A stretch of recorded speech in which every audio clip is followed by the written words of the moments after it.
La acrogimnasia se ha convertido en una nueva forma de entender la educación física en los institutos.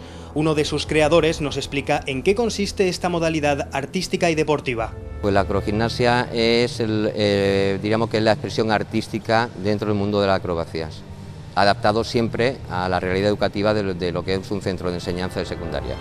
José Ignacio García es profesor de Educación Física en el Instituto El Clot de Valencia.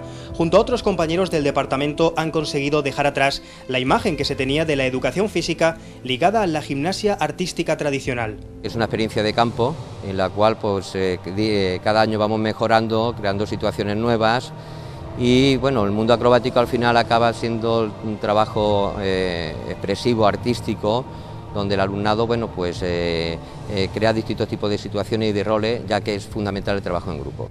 Pero la acrogimnasia no se centra solo en el dominio de las acrobacias. Detrás de estos movimientos espectaculares hay otros aspectos también muy importantes. Bueno, el alumnado incluso trabaja la escenografía con cuestiones de maquillaje, peluquería e incluso el vestuario, y a partir de ahí bueno, pues va creando situaciones escénicas donde el gesto y la postura son fundamentales, la expresión artística.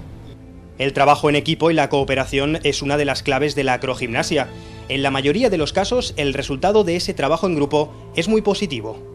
Pues bien, pero hay sus inconvenientes también, porque hay gente que trabajar en grupo es más difícil, pero la mayoría bien.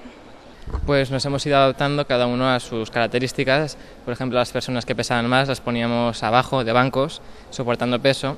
Las personas más delgadas, que pesaban menos, las poníamos arriba haciendo la figura. A la hora de hacer estas vistosas coreografías, los alumnos de primero y segundo de bachillerato han tenido que superar algunas barreras que les han surgido. El miedo, sobre todo, en hacer mortales o las volteretas.